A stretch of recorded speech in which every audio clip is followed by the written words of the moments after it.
بسم اللہ الرحمن الرحیم۔ السلام علیکم۔ ڈرامہ سیریل درویش ارطغرل کی ایک اور تاریخی ویڈیو میں خوش آمدید۔ دوستو، ہماری یہ کوشش ہے کہ ہم ان لوگوں کے بارے میں ویڈیوز بنائیں جو تاریخ میں بہت اہم کام سر انجام دے چکے ہیں، جن میں صلاح الدین ایوبی، طارق بن زیاد اور محمد بن قاسم جیسے مجاہد بھی شامل ہیں۔ آج کی ویڈیو میں ہم گمشتگین بے کے بارے میں بات کرنے والے ہیں، جس کو آپ ڈرامہ سیریل درویش ارطغرل میں سلجوقی سلطنت کے ایک غدار اور لالچی شخص کے طور پر دیکھ چکے ہیں۔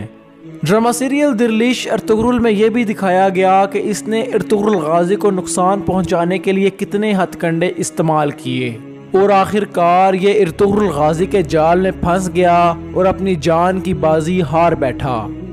آج کی ویڈیو میں ہم آپ کو یہی بتانے والے ہیں کہ گمشتگین بے کون تھا، کیا یہ واقعی غدار تھا، یا جو کچھ ڈرامہ سیریل ارطغرل غازی میں دکھایا گیا وہ کسی حد تک درست نہیں ہے، اور ڈرامہ سیریل درویش ارطغرل میں اس کا کردار ترکی کے کس مشہور اداکار نے ادا کیا۔ انشاءاللہ آج کی ویڈیو میں ہم آپ کو اسی بارے میں بتانے والے ہیں، مگر اس سے پہلے ہمارے چینل کو سبسکرائب کر کے ہماری یوٹیوب فیملی کا حصہ بن جائیے، تاکہ ہماری ویڈیوز کی لیٹسٹ اپڈیٹس آپ کو سب سے پہلے مل سکیں۔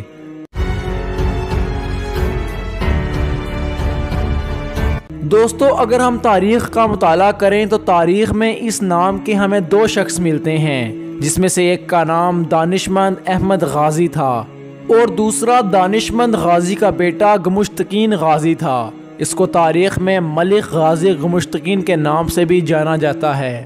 یہ دونوں باپ بیٹا اناطولیہ ترک ریاست کا حصہ تھے۔ حقیقتاً دانشمند غازی اس ریاست کا بانی تھا اور اس کا بیٹا گمشتگین غازی اپنے والد کے بعد اس ریاست کا دوسرا حکمران تھا۔ یہ ریاست مانزیکٹ کی لڑائی کے بعد وجود میں آئی، جو لڑائی 1071 سے 1075 کے درمیان لڑی گئی تھی، جس کے بارے میں کہا جاتا ہے کہ دانشمند غازی نے بھی اس میں شرکت کی تھی۔ مانزیکٹ کی لڑائی کے بعد جو بازنطینیوں کے خلاف لڑی گئی تھی، بہت سے علاقے ترکوں کے حصے میں آ گئے اور ترکوں نے نوشہرہ، توکٹ اور سوس جیسے علاقے بھی فتح کر لیے۔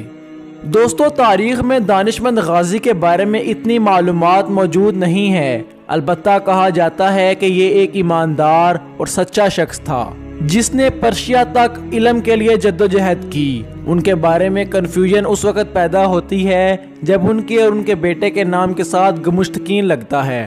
مختلف تاریخ دان ان کے بارے میں مختلف لکھتے ہیں۔ کچھ کے مطابق ان کا تعلق اناطولیہ سلجوق سلطنت کے بانی سلیمان ابن قتلمش یعنی سلیمان شاہ اول کے ساتھ بھی بتایا جاتا ہے، اور ایک کے مطابق تو یہ بھی کہا جاتا ہے کہ یہ سلطان ملک شاہ کے بھتیجے تھے، جو سلجوقی سلطنت کے تیسرے سلطان تھے۔ دانشمند غازی کی وفات 1084 یا 85 عیسوی میں ہوئی۔ اسی سال جب انہوں نے کیپاڈوشیا فتح کیا، ان کا مقبرہ جدید ترکی کے ایک شہر نکسر میں موجود ہے۔ دوسری طرف اگر ہم گمشتگین غازی کی بات کریں، جس کو تاریخ میں ملک غازی بھی کہا جاتا ہے، تو تاریخ اس کے بارے میں بہت کم لکھتی ہے۔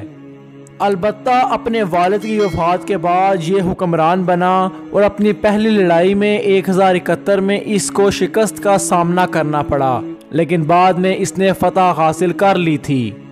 1071 میں اس نے توتگین کو شکست دے دی اور 1103 میں اس نے ملاٹیا پر قبضہ کر لیا تھا۔